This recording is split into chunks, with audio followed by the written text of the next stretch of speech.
shalom, my friends. Shalom to you. This is how well we have two different. I'm not sure who I'm inviting yet. This is Rabbi Sol Solomon, by the way. Shalom to you. I've got someone else trying to join. I don't know.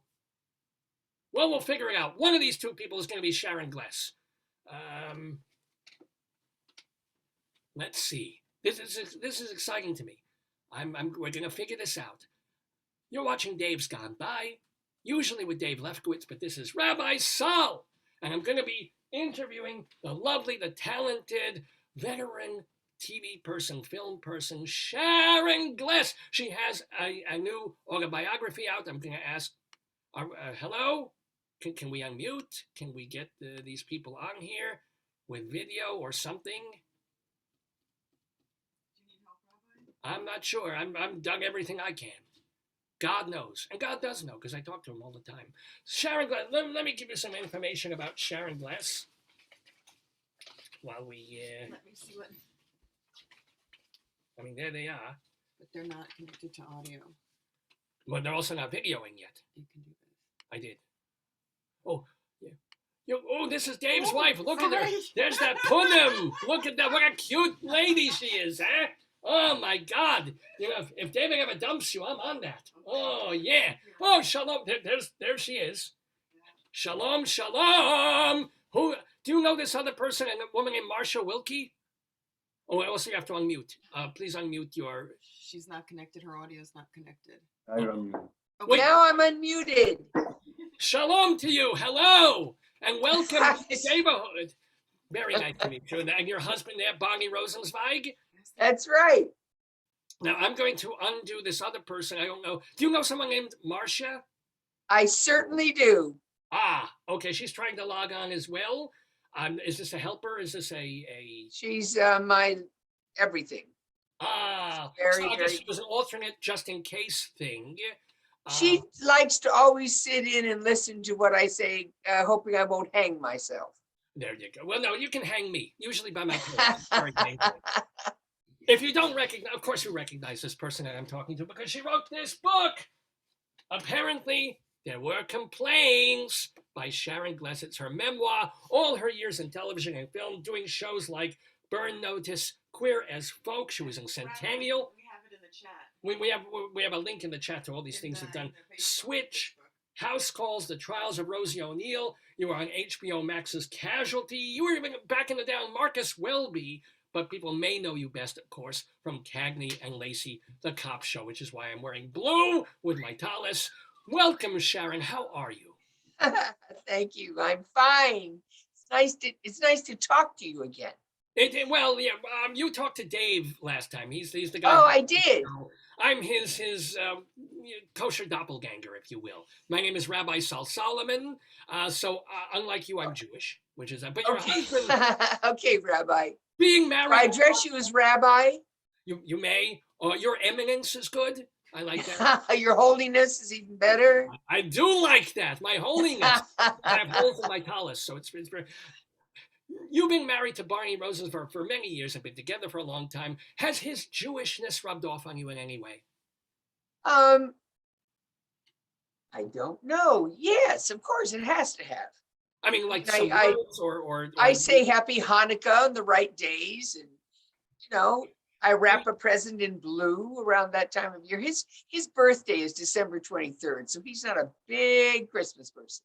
Yeah, I can. But let me ask you: can you do the ch? Can you say Hanukkah? Hanukkah. Okay, you're in the tribe. You're accepted. Thank you very much. Thank you. So let me ask. My last name is Gless, and it sounds Jewish, but it is Basque. It does. Basque. You changed to Ellis Island from glass, and then just like It was actually Glaze. It was French Basque, and they changed it to Gless. Oh, I did this. I did not. I mean, I read the book, but I did not remember that part. So let me ask. Speaking of the book that tells of your being a child and going through some problematic childhood things and problematic adulthood things. One of the most important people in your life was Grimmy, the grandmother. That's right. When you started writing the book and to the end of it, and now that the book, you wrote it like a year ago and it's been out for a couple of months, has your... I wrote it. It took me 7 years to write it. Right. So when you started, did you have a certain attitude about your rather strict, rather domineering, and shall we say insulting grandmother to 7 years later where you understand her more, you like her better, or, oh, she did some good things, but boy, oh boy, did she screw me up. I think at the beginning, the beginning of writing this book, I knew, first of all, the title informed book, because I have never forgotten complaints about me. Actually, I'm sure there are many I did forget, thank you God. But as an adult writing about her, I didn't think of her as a villain, but I was going to where I was as that young girl. And so my storytelling about her was from that young girl's point of view and what the experience was like. As an adult, I see that she only wanted the best for me, but she was very, very hard on me. And some people in the family warned her, "You're tough on this one, Marguerite. You're tough on this one." She said, "I know," but turns out, I guess I was her favorite. And the penance for being her favorite out of 17 grandchildren is that she was very hard. And here I stand, talking about it. And when I wrote about her death, I cried. And I was a full-grown adult by then. She'd been gone a long time. So clearly she's always had impact on me. And to this day. And yeah. Anyway. And I think you were interviewed fairly recently, and this kind of surprised me because even at your stage of success and at your level of all you've done, it's still Hollywood, it's still TV. You still have to watch how you look. You still have to watch your weight. You actually do like a 2-week go away to a weight place or I don't use you use the phrase fat farm, which I'm not. I do. I know. I call them fat farms, and they consider themselves, health institutes. They don't like me to call them fat farms. Yeah. But that's what it is to me. And yes, my best friend Dawn and I go twice for 2 weeks every year to a health retreat. Let's put it that way. And is it because for you want to look good? The intention is to take off as much weight as possible. Do you feel better coming out of them? Do you really do go there, or do you feel like you suffer for 2 weeks, but you do it for the camera? No, I do. Yes, I feel better because I know I look better. And I think the emotion of having been overweight for so much of my life and the pain that caused, that when I get out of the health farm, I'm sure I felt better because I was eating healthily. But emotionally, seeing the difference made me feel better about myself. Yeah. See, I would go to one of those if they had enemas. Do they do the enema thing, or is it just they don't go that far? One of them does, yes. Right. Yes. I'm always wondering, did you actually go that far? Or no, I'll just eat better and I'll do some exercise, not having anything up the tuchus. Well, my husband sent me to a place that he loves. That's all sprouts. That's all they serve, sprouts. Nobody. I was there for a month. Well, in the opening indoctrination, they then tell you about the enemas. I called my husband that night. I said, "You didn't tell me about the enemas." He said, "I know, but I didn't think you'd go if I did." I know I'm fixating on this, but did you actually, or did you just, "I'll take the sprouts and leave the tube"? No, I went for the whole program. Oh, wow. Okay. Well, if you're in for a penny, in for a mound. Yes. Right. Yeah. I wanted to be a full cooperative person and not have any excuse for not having reached my goal. Wow. If Dianetics used those things, nobody would go to that. Anyway, let's move on to something much happier and I'm sorry for fixating on that. First of all, if you look at your IMDb credits, there's a new one on there that was shot like a year ago that's coming up called, where is it? Constance. What's happening with that? This is a... What? Oh, Constance is wonderful. It was starring Elizabeth Shea. It was brilliant. Elizabeth Shue. Elizabeth Shue, I beg your pardon. Yeah, right, yeah. A brilliant actress. And it didn't sell sadly. We did the pilot and we Oh. had a ball doing it, but it didn't sell. So It there happens. you go. God, can I ask any more upsetting questions? Let me find a happy That's question. okay. I'm having a good time. Well, good. Thank God. This is nice. So wait, how about this? And we'll get to the elephant in the room, which is of course your most popular show, Cagney and Lacey, that you even got kudos from Helen Mirren. So can you just tell the story? Tell a little bit about Helen. Oh, the first time I met Helen? Is that what you're referring to? Oh, okay.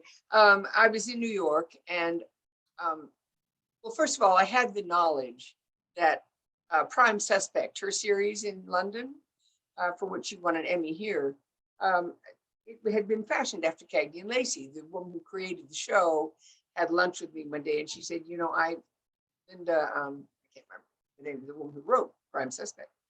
And she said, I fashioned it as an homage. It was an homage to Cagney and Lacey. And so when Helen won her first Emmy here in the United States for her British show, the first words out of her mouth were, thank you, Cagney and Lacey. And Barney's going, yes, wow, okay. And so now I'm in New York and I ran into someone outside the theater who said, I saw Helen Mirren in the theater. Did you see her? I said, no. So I go back in the theater. I want to meet her. It's clear that she had a better seat than I did because I was out of the theater before she was. So anyway, she comes into the lobby and I go over to her and I say, Helen, I said, I'm SHARON GLESS. I extend my hand and she got down on the floor and started worshiping. Wow. Well, she was I looking said, for a Helen, contact lens. please get back up because if I get down there, I can't get back up. And she was just wonderful. And I had this idea that Tyne and I should cross the pond and do one of those shows where you take a convict from the FBI and bring them back to America because they're also guilty in our country. And Helen said, no. I come to America and I get a convict and I take him back to the FBI because we all want to travel internationally, on someone else's time, of course.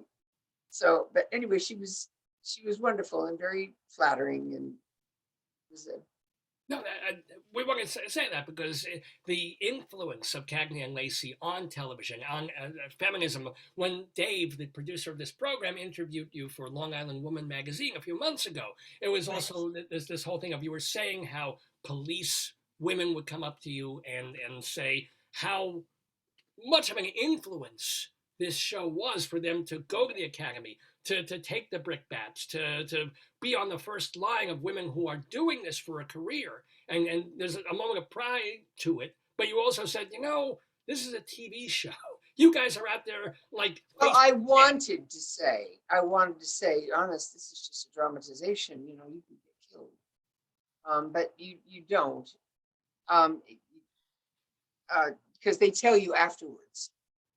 I joined the force because of you. I had an actress approach me once in a restaurant who was playing a cop later in her career. Tyne and I had already done ours. And she said, you paved the streets on which I walk. What a beautiful thing to say. You paved the streets on which I walk. And I always remembered that. So the show had impact not only, of course, on, women of America, but even actresses who attempted that kind of work. See, I don't get. I've had other rabbis tell me I soiled the sheets on which they sleep, and they don't mean that in a nice way. I like mine better. I do too. We're talking with SHARON GLESS, by the way. Now, SHARON, I want to ask one quick thing.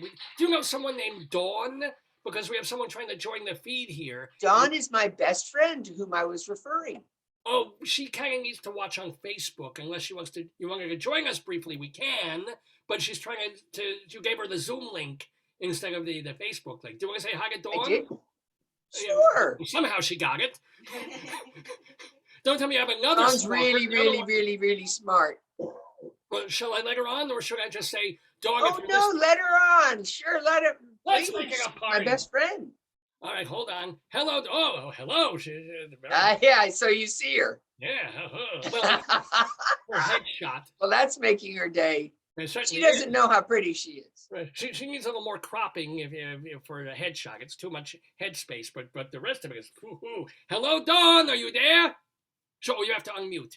I'm here. Thanks for letting me in. I'm just listening. She's just listening. We're here with of course, Sharon Gless, and her helper Marcia is listening very quietly and taking notes and figuring out. She's more than my helper. She's my brain, You're everything. The person who's everything. going to sue me after I say something terrible in this. And then, of course, we have Dawn LaFrida. How long have you known Sharon Gless, Dawn? Oh, about 15 years. Oh, Mazel, were you acting together? How did you meet? In a casino. All right. There you have it. Is there a story more, or you just struck up a conversation, or what? Yeah, Well, she didn't there know is who I was. And that's how she knows I really like her, because I didn't know who she was. And what do You know, do you want the real truth?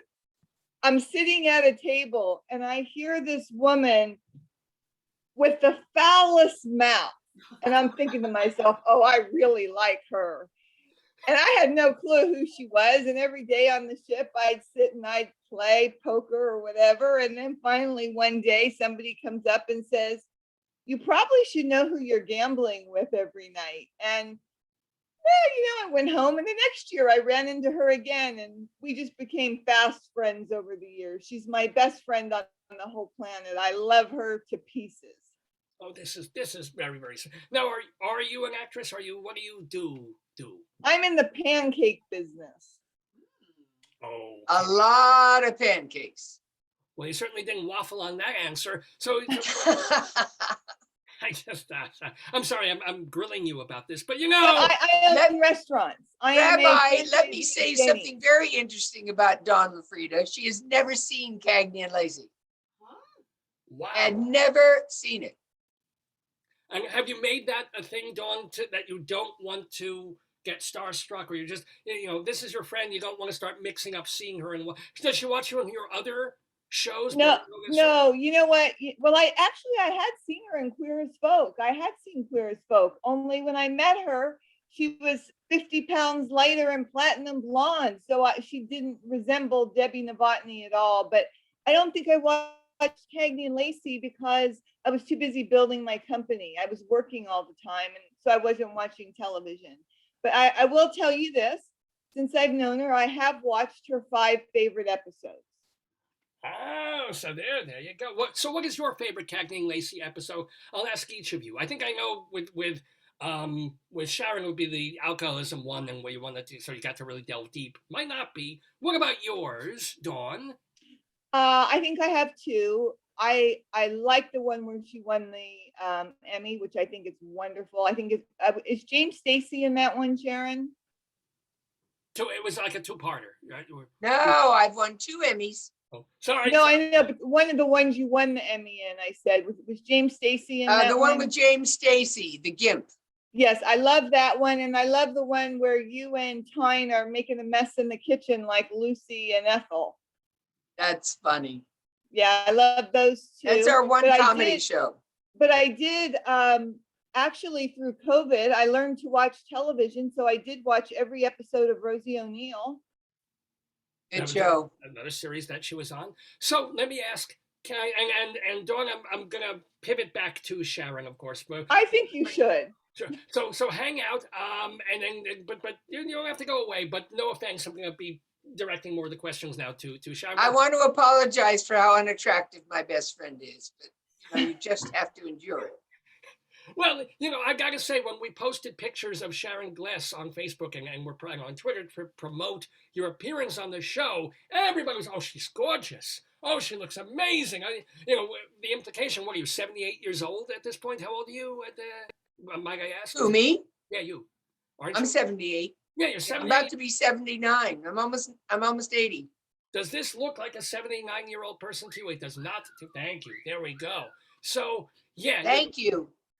Yeah, that's a guy from outside. He's from a trucking company. Perfect. I'm glad he's doing it for you, because he does it to me, and it makes me very uncomfortable. Now, you keep mentioning the other, I'm not going to say elephant in the room, but the other person we have to talk about, everybody wants to know, when was the last time you had a chat or a meeting with Tyne Daly? How are you guys doing? Blah, blah, blah. I talked to Tyne Daly on the phone just yesterday. We talk almost every day on the phone. Can I ask And you? Yeah, please. and I threw a dinner party for immediate family and Tyne Daly.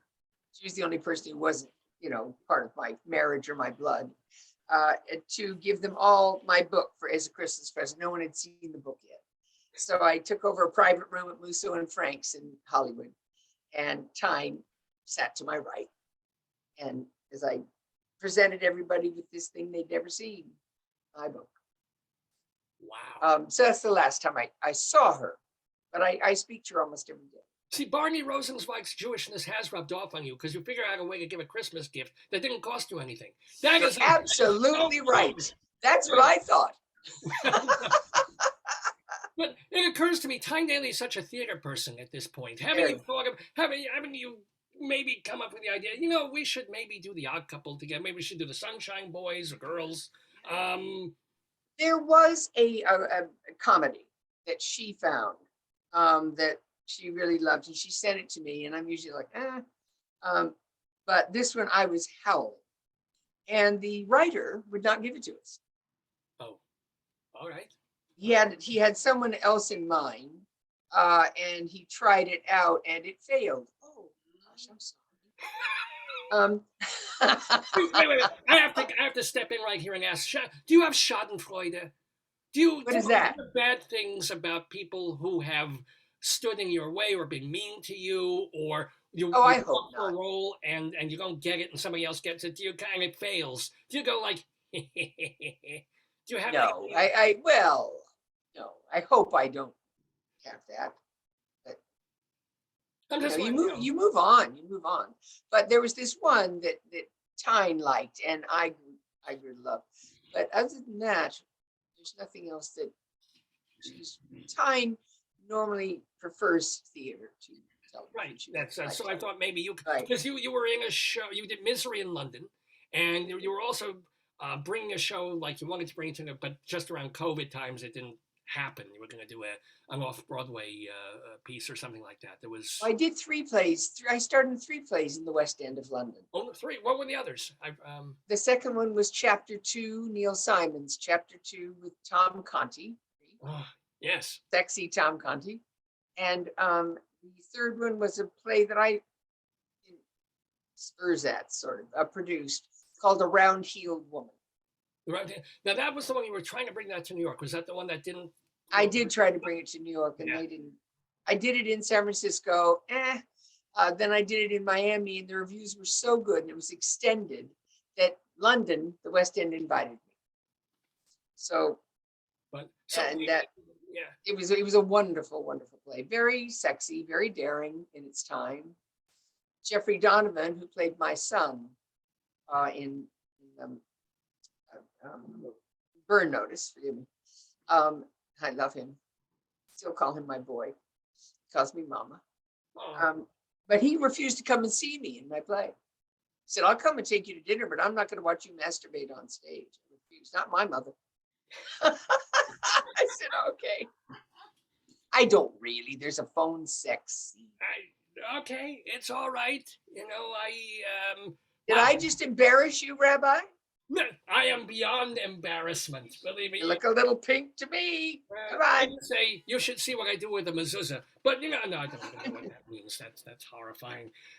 Let me. Since you had such a career, I mean, you were the last of the old school Hollywood system stars. So you worked with everybody. You know everybody. So I'm literally just going to throw a name or two out there and tell me a story. You actually worked a couple of times with Raymond Burr. Do you have just once? Yes, I did. You were in 2 things, but okay, fine. Yes, in Ironside, you were on one of the Ironside, right? Yeah. And any Raymond Burr, anythings? Well, to say I worked with Raymond Burr is a slight exaggeration. Raymond did not do off camera. You know what off camera means? When you have a scene, he doesn't feed you the line while he's there. Somebody else, right. You do the master of a scene with both of you. Then you'll do, let's say, my close-up. Or you'll do his close-up first, and I'm off camera for him. and then you'll do my close-up, and he refused to ever do off camera for actors. Andy Griffith was like that too, apparently. He was just, unless I it was don't know. I loved Andy. Andy and I No, worked together, and he was never like that with me. No, but I had heard that if you weren't well known, if you weren't famous, he'd go, as soon as he was done, he was done. He was off to the trailer or off to wherever. But he liked you. And He loved me, saved my life. He was a dear friend. Wait, when did he save? I know he liked you, and you didn't like him. But how did he save your life? That was What? he saved my life. Well, it's kind of a long story, but I was doing Centennial with him in Colorado. I was a very young beginning actress, and so they had me in a quad. They're those trailers that have 4 dressing rooms in them.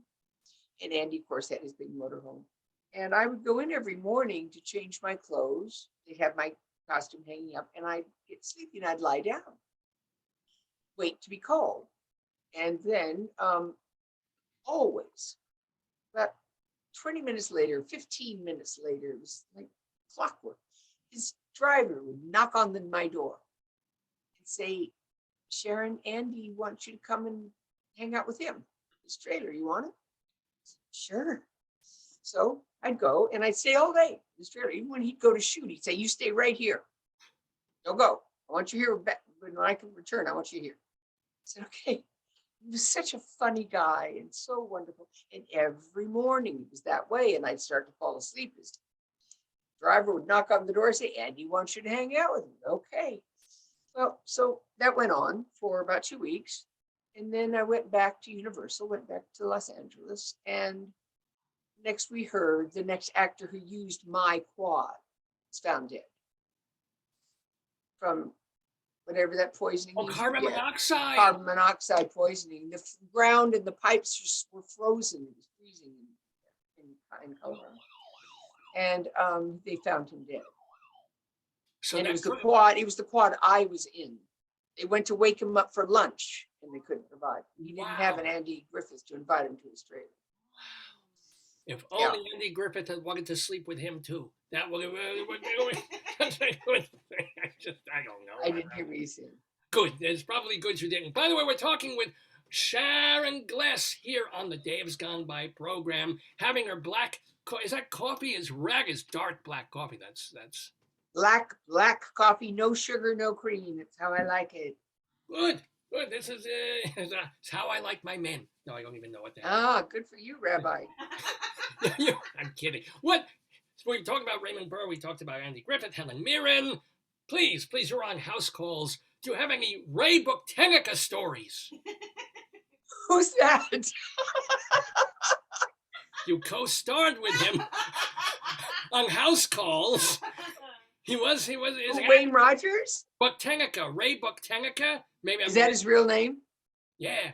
No, Wayne Rogers. No, Wayne Rogers. Oh, well, that was a house calls. You're right. He was the lead in house calls, the guy from MASH. But there was an actor named Ray Buktenika who was also on that show. Oh, that's right. He was. Thank you. You're very welcome. I looked at Hollywood. Yes. I stand correct. So I guess you don't have any Ray Buktenika stories. I'm sorry, I don't. But Wayne Rogers stories, I've heard he's not a nice. Ray. Ray. Wayne just, I think, was a controlling man, a brilliant businessman, and a very nice actor. But he was controlling. He wanted. He had Lynn Redgrave fired. I replaced Lynn. He had her fired because she wanted to. She was billed over the title with him, but she wanted to make as much money, and she wanted to nurse her baby on the set. And he wasn't having any of that, so she got fired. I didn't have a baby I wanted to nurse, and I was billed over the title with him, and I was under contract to Universal. There's no way I would have made the money he did. But he was. They were comparing me to Carol Lombard, and after a while, he didn't like it. He said, I want you to stop being Carol Lombard. I said, what? I'm not being Carol Lombard. He said, I want you to be Grace Kelly. I said, how about I be Sharon Gless playing your adversary on film? And And anyway, he like it you was, standing up for yourself in well, the character, it was a comedic, it was a romantic comedy. You know, But she yeah, was well, Grace always, Kelly is not known for comedy. She's known for no, being no, nice he to wanted, women. I don't know. What he Right, wanted. yeah. No longer with us. But I made wonderful friends on that show. And anyway, we were canceled after a year. But let And I me had, ask, yeah. I want to ask in terms of like when you, over the years, when you get roles, do you sort of just settle right into it? Is acting second nature to you by now? Or when you get a script, when you get a new thing, are there new wrinkles to the character that aren't necessarily directly in you that you have to study for, that you have to work on, change the voice, change this? Or is it, I'm Sharon Gless, this is basically what people want to see of me, and no, I happen to be playing Cagney or the mom in Burn Notice or this or this or this? no, they're all different, but I mean, obviously it's my voice. I'm not gifted in well, I can do Southern accents very well. Different ones from different towns. But no, it's always a different character, Right. I think. But With is it a lot different of problem. yeah, to like before the cameras start rolling? But is there a lot of work that you have to do, or do you just memorizing? You know, you're going to be basically Sharon Gless as this person, as opposed to sort of disappearing and working in this and that. I'm not a method actor, but I do go different places to play different roles. Okay, fair enough. Well, I don't. I had a wonderful acting coach, George Shtanov, a Russian man, to whom Michael Chekhov dedicated his book. Mr. Shtanov taught the Chekhov method. He used to call me professor. He said, get out of your head. You're in your head too much. Get out of your head. Go in here. So, you know, after a few years, he was wonderful. Anyway, I came into for scene night one night, and he had assigned me to play Joan, Saint Joan. She appeals to the Dauphin to lead the army of France. And so I arrived that night. He said, so how are you, Professor? I said, I'm nervous, Mr. Shtanov. He said, well, the good news is the audience doesn't care how you feel. They only care how Joan feels. I thought that was so brilliant.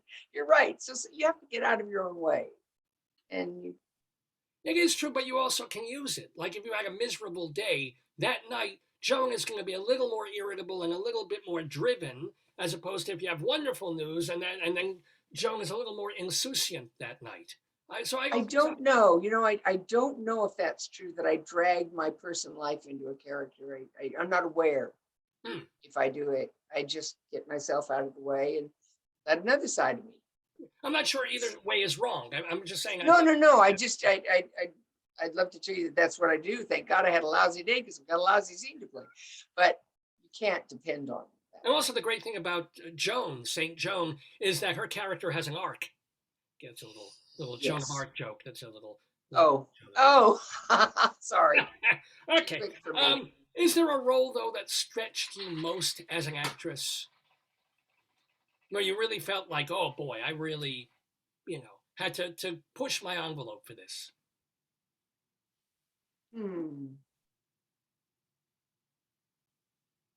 Well, they're all so different. You know, I think every role I played is different than the other. My mind just went blank. The role that I learned the most from, I can answer that, was Debbie Novotny in The Queer as Folk. And it's the only role I went after. I've been very fortunate that roles have come to me over my career. But Debbie Novotny in Queer as Folk, I went after. Called Showtime, so I wanted. And I'm one of those cliches that some of my best friends are gay, but I really didn't know plight of the gay community. I knew nothing about what they really were up against until I did that show. And I had 5 years of heavy education, past the jokes. And now gay community ever needs me, I'm there. That's it. So that's wonderful. I mean, it was one of those things where, on one level, you influenced these women to become police, and now you're influencing mothers to accept their children who are different, be they gay or trans or Right, anything, right. or French. You know, it is just it's just a little joke there. But yeah, no, it's a meaningful thing that you did It's to the do one it. I learned the most from, and I guess she was, I mean, physically very different from how I like to see myself.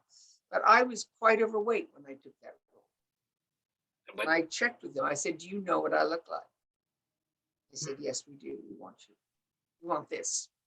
I said, well, "You got it." and it was interesting that, speaking of being wanted, it was kind of like when you started writing, God, 7 years ago, this book, which we do want to push here. Apparently, there were complaints. The folks at Simon and Schuster were like, "Yes, yes, now," and tell the story of who does the audiobook. I do. Right? You know how that? Well, you told Dave how that came about, but Oh. Well, excuse me. I didn't know you referred to it. It was so many years ago. Yeah, I went into CBS to have an interview. I'm sorry, Burn Notice. My last series was ending. Nice big hit, 7-year run. And CBS knew that it was about to end, so they called me in. And Burn Notice was on USA. CBS has to meet me. So I go in. Nina Tasser, the head of CBS, the president, said, "Welcome home, Sharon." This is so cool. What respect. Thank you. I'm so touched. So she and the head of comedy, the head of drama, and the head of new series were all in her office. And I thought, this is great. I get another series. And so I was there for an hour and trying to regale them with stories, And at the end of the meeting, Nina says, "Sharon, we own Simon and Schuster." I said, "I didn't know that." She said, "Yes, we do." She said, "I think you have a book in you." I said, "Well, Nina, I'm really not a writer." She said, "No, but you're a storyteller." And I never did get the series, Rabbi. But I did get a call from the president of Simon & Schuster the next day, asking me the next time I'm in New York, would I come by and see him? So I waited a year because I really wasn't interested in being a book writer. I'm an actor. And so anyway, a year later, I'm in New York, and I thought, well, I'm not so busy. I called him up, went to see him, and I had written one chapter, right, in that year. I did, yes, I'd done several attempts, but I had this one chapter, and I went to lunch with my manager, and I passed it to him. He didn't know I'd done it. He reads it, no comment. He passes it back to me. Jeez, I guess I'm sticking up the room. So in the middle of the meeting with Jonathan, the president of Simon & Schuster, my manager parries him and says, "Show him the chapter, read him the chapter." "No, I'm not going to read him the chapter." He said, "Read him the chapter." Jonathan says, "Please read me the chapter." So I read one of my chapters to Jonathan, and his door was open, and his assistant down the hall started laughing.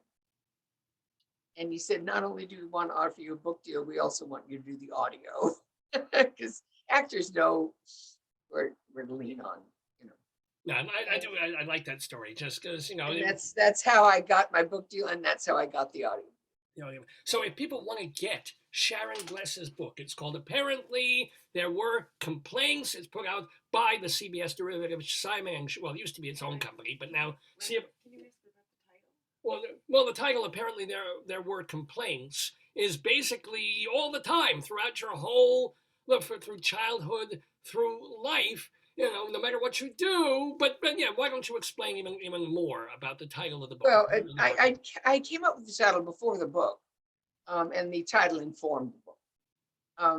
But if you read the book, I was put into rehab.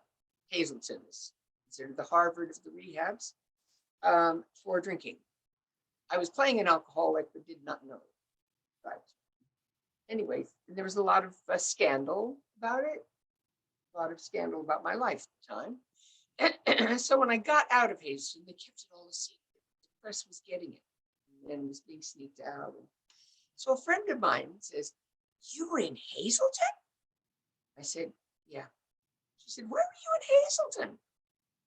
Trying to make a joke. I said, apparently there were complaints. And my husband was with me and laughed, just like you're laughing. And it always got to be a joke with us. Apparently there were complaints. So when I was offered the book, I thought, apparently there were complaints. And I tell all Well, let me say we are not complaining at all. ones I remember, you have to understand. Yeah. We have no complaints at all about having Sharon Gless in the neighborhood on this program. First of all, I want to also thank Dawn, your friend Dawn, for hanging with us, for being part of the conversation. I want to wish you well with And Marcia. And Marcia as well. Marcia Wilkie. Your aide de camp, who just informed us that you have like maybe 2 more minutes. She's not my aide de camp. She's my brain. The question now, because of the COVID and because you live basically on an island in Florida and with your husband of quite a long time, what is your suggestion for making a long-term relationship marriage work? Separate bathrooms. Yes. I'm kidding. Too much information, you know. Separate bathrooms and for Barney and me, not staying in the same town together for too long. Moving around. So, I think Barney's coaching. Rabbi Marcia Wilkie was my director also in the audio. She flew out to Miami to direct me. Oh, well. She's my brain. She's my brain. Got to thank her. And we also want to thank the person who set this up from, I didn't write it down. Shame on me. The woman who set up this interview, but we thank her very, very much for doing this. We thank Sharon Gless, of course. Please go get her book. Thank you to, and wishing you success. Is there a project that you can't talk about that you're working on? Is there something like in the offing for 2022, 23? There's a dream I'm working on. Yes. Oh, I wish you sweet dreams then. And thank you, Rabbi, and to you. So much for being in the neighborhood. Shalom to you, and thank you. God bless you. I never think of saying that. God bless you. God bless you, Rabbi. Here in the neighborhood on Dave's Gone By on this Shabbos, this Saturday morning. Oh, and they all went away. Wasn't that delightful? Wasn't that lovely talking with Sharon Gless? Get her book. Apparently, there were complaints. I tell you, I've read it. There's no complaints. Chapter after chapter, there's going to be stuff that makes you go, wow, she is honest. Wow, I can't believe she's telling this. Wow, what a life. So if, you've ever been jealous because she was this gorgeous blonde actress, she's rich, she's famous, believe me, she's lived a life that is worth reading about. Sharon Gless here on Dave's Gone By.